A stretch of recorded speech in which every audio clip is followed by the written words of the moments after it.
아브라함의 복이란 제목으로 은혜를 나누도록 하겠습니다. 어느 날 갈대아 우르 땅 우상을 섬기며 사는 아브라함에게 하나님께서 찾아오셨어요. 그때 아브라함은 하나님을 알지 못했습니다. 더구나 그는 우상을 섬기며 사고 파는 아버지 데라 밑에서 돕기도 하고 때론 우상을 만들어 팔기도 하면서 생계를 꾸려가고 있었습니다. 이런 아브라함에게 하나님께서 찾아오셔서 아브라함을 부르십니다. 아브라함아, 아브라함아. 창세기 12장 1절에서 3절에 보면 야훼께서 너는 너의 고향과 친척과 아버지의 집을 떠나 내가 내게 보여줄 땅으로 가라. 내가 너로 큰 민족을 이루고 내게 복을 주어 내 이름을 창대하게 하리니 너는 복이 될지라. 땅의 모든 족속이 너로 말미암아 복을 얻을 것이라 하신지라. 여러분, 하나님이 이렇게 아브라함을 찾아오셔서 부르신 것은 오직 하나님의 은혜였고 오직 하나님의 일방적 사랑입니다. 하나님이 그를 찾아오셔서 하나님의 그를 만나주시고 하나님의 자녀 삼아주시고 아브라함의 하나님이 되신 거예요. 오늘 여러분들에게도 여러분들의 하나님이 되기를 주의 이름으로 축원을 드립니다. 그런데 하나님께서 아브라함을 부르신 이유는 혈통적 후손인 유대인에게 복을 주시기 위함이 아니라 아브라함과 그 자손을 통해 이방인에게 하나님의 복을 전하시기 위함이었던 것입니다. 이 전함을 위하여 아브라함을 복의 근원, 복의 통로가 되게 하신 거예요. 이것이 아브라함의 복입니다. 여러분, 우리가 예수 그리스도를 믿는 순간 우리는 아브라함의 자손이 되는 것입니다. 아브라함의 복은 믿음으로 받는 복이에요. 우리가 예수를 믿어서 받는 복입니다. 그때 우리는 아브라함의 자손이 되고 아브라함의 복을 받게 되는 것입니다. 이러한 아브라함의 복이 여러분에게 넘치시기를 주의 이름으로 축원을 드립니다. 오늘은 아브라함의 복에 대해서 은혜를 나누도록 하겠습니다. 먼저 아브라함의 복은 하나님이 주시는 속량의 은혜입니다. 13절을 우리 같이 한번 보겠습니다. 그리스도께서 우리를 위하여 저주를 받은 바 되사 율법의 저주에서 우리를 속량하셨으니 기록된 바 나무에 달린 자마다 저주 아래에 있는 자라 하였음이라. 바울 사도는 그리스도께서 우리를 위하여 저주를 받은 바 되사 율법의 저주에서 우리를 속량하셨으니 라고 하였습니다. 여러분, 우리가 어떻게 율법을 다 지키며 살 수 있겠습니까? 그러므로 우리는 죽을 수밖에 없는 거예요. 우리는 율법을 다 지키지 못함으로 저주를 받을 수밖에 없는 존재라는 것입니다. 이러한 율법의 저주, 인간의 죄를 사하여 주시기 위해서 예수님께서 십자가에 못 박혀 죽으심으로 속량을 우리에게 허락하신 거예요. 또한 율법의 행위에 속하게 되면 왜 저주 아래 들어가게 될까요? 10절 말씀에 보면 물은 율법 행위에 속한 자들은 저주 아래 있나니 기록된 바 누구든지 율법책에 기록된 대로 모든 일을 항상 행하지 아니하는 자는 저주 아래 있는 자라 하였습니다. 바울은 누구보다도 율법을 잘 알고 잘 지키는 훌륭한 바리새인이었습니다. 그런 그가 부활의 주님을 만나고 나서는 율법의 행위를 기준으로 삼지 않았어요. 왜냐하면 율법을 지켰을 때는 다른 사람과 비교하게 되고 율법을 못 지켰을 때는 자책으로 절망과 좌절에 빠질 수밖에 없기 때문입니다. 이렇게 율법의 행위는 끝없는 경쟁과 비교를 낳게 되고 다른 사람보다 우월의식이나 자기 비하에 빠지기 쉽게 되는 것입니다. 제가요, 몇 년 전에 안경을 하나 맞췄어요. 저는 안경을 잘 안 써요. 그런데 안경을 미국에 있는 어느 변호사님이 저에게 와서 선물을 했어요. 그런데 그 안경을 끼고 밖에 나갔는데 제가 키가 커진 거예요. 그리고 다른 사람이 아주 조그만해요. 평소 보는 사람도 조그만해가지고 야, 내가 키가 크니까 세상을 내려다볼 수 있으니까 기분이 상당히 좋았어요. 그래서 알고 보니까 도수가 잘못된 거예요. 또 저보다 키 큰 사람 만나면 어떨까요? 그 사람이 저를 내려다보니까 기분이 연차는 거예요. 여러분, 이렇게 그 남과 비교하고 경쟁하면 만족하기보다는 비참해지는 거예요. 이러므로 율법이 갖다 주는 저주는 인간이 어떻게 해결할 수 없는 거예요. 이에 우리를 율법의 저주에서 속량하시기 위해서 하나님의 아들 예수님이 십자가에 못 박히고 물과 피를 흘리신 거예요. 그 피값으로 인간의 죄값을 속량하신 것입니다. 여기서 속량하셨다는 뜻은 대가를 지불해서 타인의 지배에서 소유권을 되찾아오는 거예요. 몸값을 치르고 되찾아온다는 뜻입니다. 예수님의 피값으로 인간의 죄값을 값주고 산 것입니다. 대신 값주고 값을 치르고 가져오는 거예요. 그러므로 우리는 죄 없는 사람이 되는 것입니다. 여러분, 우리 인간이 아무 공로와 노력 없이 어떤 대가를 지불함이 없이 오직 하나님의 일방적 사랑으로 죄를 대속해 주시는 은혜가 바로 속량의 은혜가 되는 것입니다. 오늘 여러분들에게 속량의 은혜가 넘치기를 주의 이름으로 축원을 드립니다. 이철환 작가의 연탄길이라는 책에서 먼 불빛이라는 제목의 실화가 실려 있습니다. 현태라는 이름을 가진 아들과 아버지의 이야기입니다. 고등학교 때부터 늘 사고치고 친구들과 패싸움을 하고 심지어 절도까지 하고 아무리 타일러도 막무가내예요. 그런 아들이었어요. 언제 교도소 갈까 모르는 위태위태한 자식이 아버지 앞에 있는 거예요. 아버지는 마지막 충격요법으로 아들이 교도소에 가기 전에 자신이 먼저 교도소로 가기를 작정합니다.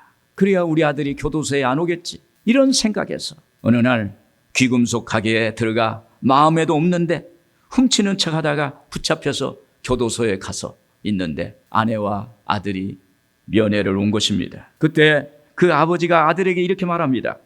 아들아, 이 아비를 용서해라. 사는 게 너무 힘들어. 아버지가 순식간에 잘못을 저질렀구나. 아버지가 이 모양이니 넌들 바른 길로 갈 수 있었겠니?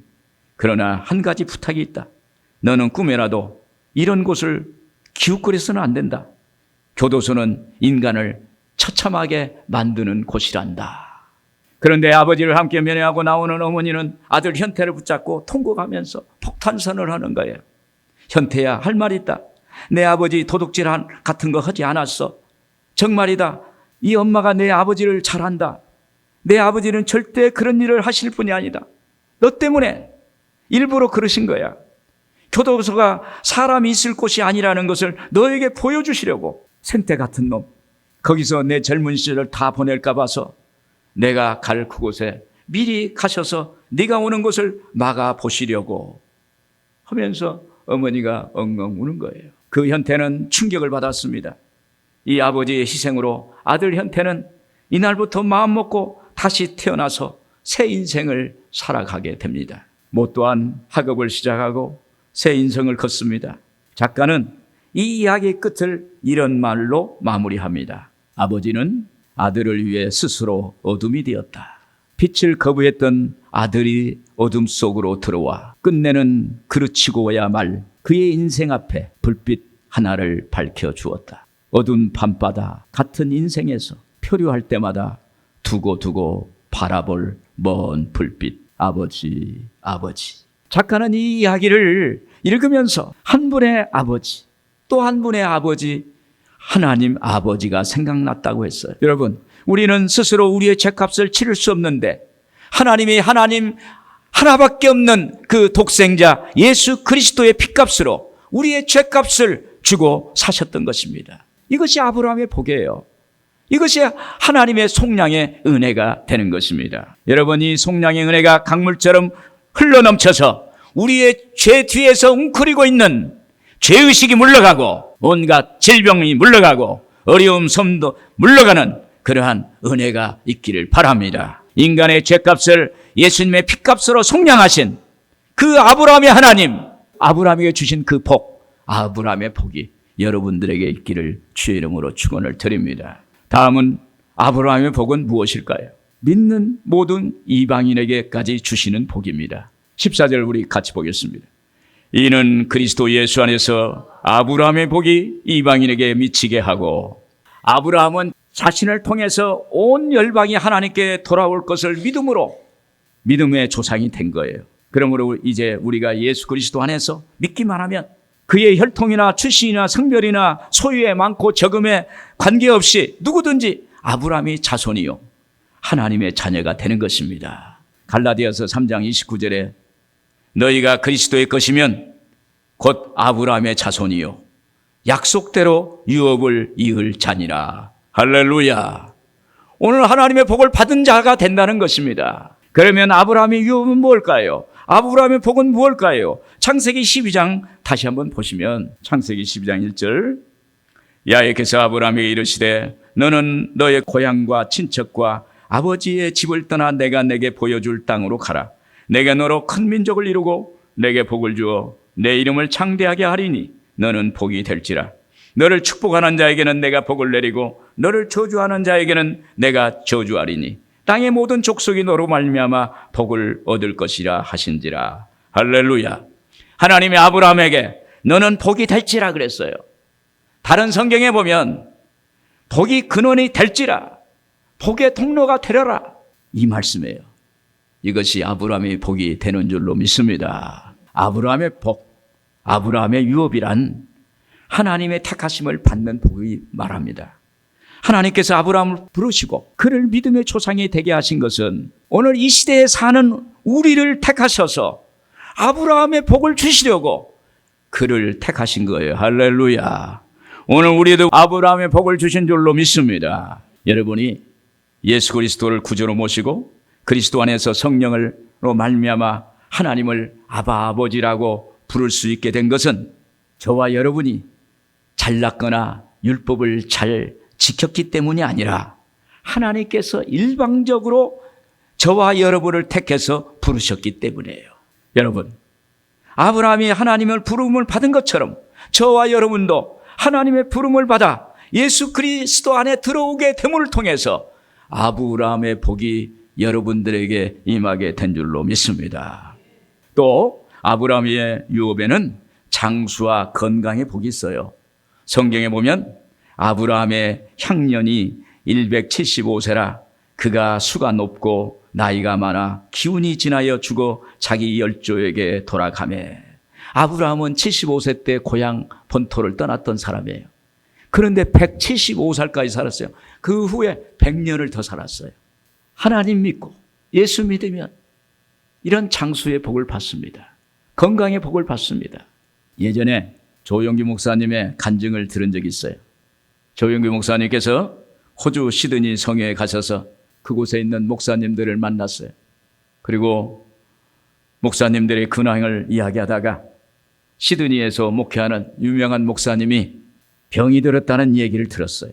그 목사님이 심장마비를 일으켜서 의사들이 이제 금년을 못 넘기겠다라는 말을 했다는 것을 들었습니다. 그러고 나서 목사님이 성에 진행하고 있다가 성의 마지막 날 예배를 드리고 그 아픈 목사님이 그 집회에 참석을 하게 됐어요. 조 목사님이 전하는데 갑자기 하나님께서 계시를 주셨어요. 지금 저 아픈 목사가 병이 날 줄로 믿는다. 그 목사님의 생명을 연장시켜 주겠다는 계시를 들으셨어요. 그래서 바로 그 아픈 목사님을 일으켜 세우시고 거기에 말씀하셨어요. 하나님께서 목사님의 심장을 고쳐주셔서 새롭게 될 줄로 믿습니다. 그렇게 선언을 했더니 그러고 나서 한국에 오셨어요. 그런데 소식이 들렸어요. 이 목사님이 병이 다 나아가지고 남아프리카에 선교를 가셨다가 건강하게 돌아오셨다. 이런 소식을 듣게 됐다고 말씀을 하셨습니다. 여러분, 아브라함의 복을 받으면 영혼인도 잘되고 범사가 잘되고 강건한 복을 얻게 될 줄로 믿습니다. 하나님이 오늘 우리에게 치유의 능력을 베풀어 주시는 거예요. 오늘 이 아브라함처럼 갈 바를 알지 못하고 75세 때 하나님을 말씀을 믿고 따라갔더니 거기에 기적이 일어났다는 거예요. 오늘 여러분들에게도 하나님께서 놀라운 건강의 축복, 장수의 축복, 그러한 축복이 있기를 주의 이름으로 축원을 드립니다. 여러분, 어떻게 하면 이와 같은 일이 일어날 수가 있습니까? 그 목사님이 예수 그리스도를 믿음으로 말미암아 예수님의 보혈을 뿌려서 예수님의 보혈을 주장하고 저주를 물리칠 때 거기에서 병이 떠나가고 그리고 문제가 해결받고 하나님의 기적이 일어난 줄로 믿습니다. 또 아브라함의 복은 생활을 창대케 하는 복입니다. 창세기 24장 1절에 보면은 아브라함이 나이가 많아 늙었고 야훼께서 그에게 범사의 복을 주셨더라. 그러므로 예수 그리스도를 믿음으로 아브라함의 유업을 받게 된 우리들은 생활에서 크게 복을 받아 다른 사람에게도 나눠줄 수 있는 그러한 삶이 되어야 되는 거예요. 내가 받은 복을 낮은 곳으로 흘러보내는 것입니다. 누가복음 6장 38절이 그랬습니다. 주라 그리하면 너희에게 줄 것이니 곧 후이되어 누르고 흔들어 넘치도록 하여 너희에게 안겨주리라. 여러분, 우리가 하나님의 복을 받습니다. 예수를 믿으면 반드시 하나님의 복을 받아요. 하나님께 기도하면 하늘의 문이 열립니다. 하나님이 역사하세요. 하나님이 일을 하세요. 하나님이 복을 주십니다. 너희가 얻지 못하면 하나님께 기도하지 않았다고 그랬기 때문입니다. 하나님께 구하고 기도하면 하나님의 복을 받아요. 그런데 그 복을 받은 것을 그냥 웅크리고 있는 것이 아니라 낮은 곳으로 흘러보내야 하는 거예요. 그럴 때 하나님께서 더 차고 넘치는 복을 주시게 되는 것입니다. 그리고 여러분, 내가 믿는 예수님, 내가 받은 복, 이러한 하나님의 그 말씀, 하나님의 복음을 이웃과 열방에게 전해야 되는 거예요. 그때 그 복이 흘러넘쳐서 이것이 아브라함의 복이 되고 여러분들에게 복이 될 줄로 믿습니다. 끝으로 아브라함의 복은 무엇일까요? 약속하신 성령을 받는 복입니다. 14절 보시면 또 우리로 하여금 믿음으로 말미암아 성령의 약속을 받게 하려 함이라. 여러분, 예수 그리스도를 믿어 아브라함의 자손이 된 우리들은 아브라함의 유업을 받을 복 위에 성령을 선물로 받게 된 것입니다. 아브라함이 살아있을 당시에는 예수님 십자가에 못 박혀 죽지 않으셨기 때문에 성령 세례를 받지 못했어요. 그러나 오늘날 우리들은 예수님께서 십자가에 못 박혀 죽으시고 부활하셨다가 오늘 우리에게 성령을 부어주셨기 때문에 오늘 우리가 누구든지 하나님을 믿고 기도하면 성령 세례를 받게 될 줄로 믿습니다. 이러므로 우리는 아브라함보다도 더 많은 복을 받게 된 거예요. 예수님의 구원은 우리들이 생각하는 것보다 훨씬 더 높고 깊습니다. 그 구원은 우리의 영혼에 영향을 미치고 육체에 미치고 모든 환경에까지 한없이 미치는 그러한 은혜예요. 요한 3서 1장 2절에 보면 우리 같이 한번 읽겠습니다. 사랑하는 자여, 내 영혼이 잘된 같이 내가 범사에 잘되고 강건하기를 간구하노라. 할렐루야. 오늘 하나님의 약속하신 성령을 받으면 영혼이 잘되고 범사가 잘되고 강건한 복이 임하는 것입니다. 여러분, 우리가 약속의 성령을 받으면 하나님의 말씀을 믿음으로 받아들이고 하나님께 기도하게 됩니다. 그때 성령이 오셔서 우리를 인도하시는 거예요. 로마서 8장 26절에 보면 이와 같이 성령도 우리의 연약함을 도우시나니 우리는 마땅히 기도할 바를 알지 못하나 오직 성령이 말할 수 없는 탄식으로 우리를 위하여 친히 간구하시느니라. 아멘. 성령이 오시면요, 오늘 우리를 깨닫게 해주세요. 알게 해주세요. 성령이 예수 그리스도의 십자가의 죽음을 조명해 주세요. 예수님의 십자가에서 부활하신 것을 보여주세요. 그래서 예수님이 나를 위해서 죽으셨고 예수님이 나를 위해서 부활하셨고 그것을 알게 되는 거예요. 그래서 오늘 우리가 예수님이 십자가에 죽으신 그 현장이 없었습니다. 그러나 오늘 우리에게 성령이 임함을 통해서 우리가 만지지도 못하고 보지도 못했지만은 예수님의 십자가 죽음, 예수님의 부활이 믿어지는 역사가 있게 되는 거예요. 오늘 여러분들에게 예수님의 그 십자가 죽으심과 부활이 믿어지기를 바랍니다.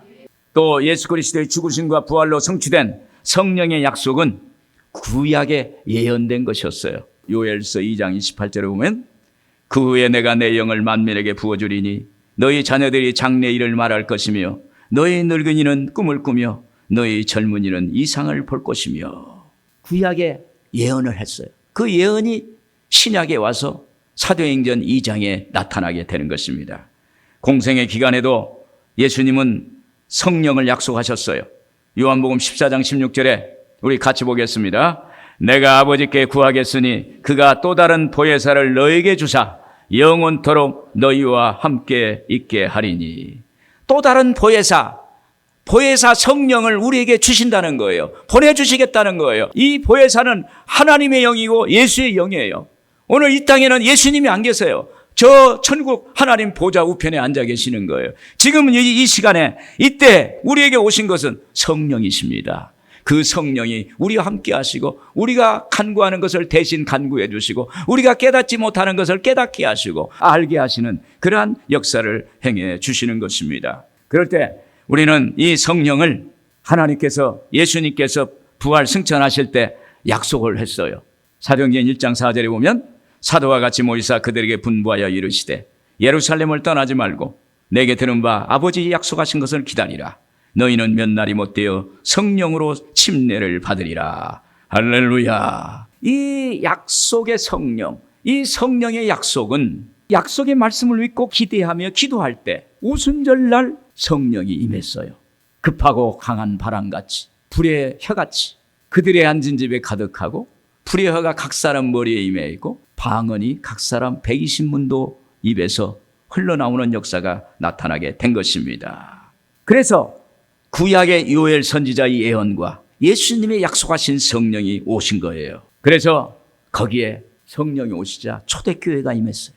초대교회가 나타났어요. 세워졌어요. 그리고 성령이 맞아 죽은 자가 살아나고 병든 자 고침받고 문제가 해결되고 하나님의 기적이 일어나는 것입니다. 오늘 여러분, 우리 인생을 살아가는데 율법의 저주, 인간은 죽을 수밖에 없고 또 인간은 한계를 안고 살아갑니다. 부족합니다. 연약합니다. 넘어지고 쓰러질 수밖에 없는 인생입니다. 그때 하나님의 성령이 항상 우리에게 보호해 주시고 인도해 주시고 알게 하시고 지혜를 주시는 그 성령께서 우리와 함께해 주시는 줄로 믿습니다. 그래서 성령께 기도하는 거예요. 성령님 인정합니다. 환영합니다. 모셔드립니다. 의지합니다. 성령이요 오늘 또 나와 함께해 주시옵소서. 우리 한번 같이 하겠습니다. 성령님 인정합니다. 환영합니다. 모셔드립니다. 의지합니다. 그래서 성령이 하나님의 영이 인격적인 영이에요. 성령이 우리에 오셔서 우리 안에서 역사하시고 우리를 인도해 주시는 것입니다. 군산에 어느 목사님의 간증을 들었어요. 그분은 가정이 너무 어려워서 어렵게 신학을 졸업했어요. 어디 갈 데도 없고 오갈 데 없는 사람이었어요. 집도 가난하고 또 겉모습도 누가 호감을 가질 만한 얼굴이 아니었어요. 그분이 이제 신학을 졸업했는데 하나님 어디로 가야 할까요? 어디서 목회를 할 수 있을까요? 그리고 하나님께 기도했답니다. 그러다가 어떻게 해서 군산 시골로 갔어요. 거기에 가보니까 어디 신방할 데도 없고 찾아오는 사람도 없고 갈 곳도 없고 너무 막막하는 거예요. 절망입니다. 그래서 하나님께 기도하는 거예요. 하나님 함께 해주시고 성령이 함께 하시고 교회가 부흥되게 하시고 하나님 도와주세요 하면서 하나님께 간절히 기도하는데 그러다가 성경을 딱 펼쳤는데 성경에 갈라디아서 3장 13절 14절 말씀이 눈에 들어왔어요. 그 말씀이 우리 한번 같이 읽을까요? 그리스도께서 우리를 위하여 저주를 받은 바 되사 율법의 저주에서 우리를 속량하셨으니 기록된 바 나무에 달린 자마다 저주 아래 있는 자라 하였습니다. 이는 그리스도 예수 안에서 아브라함의 복이 이방인에게 미치게 하고 또 우리로 하여금 믿음으로 말미암아 성령의 약속을 받게 하려 하심이라. 이 말씀을 보는데 갑자기 자기 몸에 전율이 흐르는 거예요. 전기가 흐르듯이 찌르르. 그래서 이 말씀이 보니까 이는 그리스도 예수 안에서 아브라함 복이 이방인에 미치게 하고 또 우리로 하여금 믿음으로 말미암아 성령의 약속을 받게 하려 하심이라.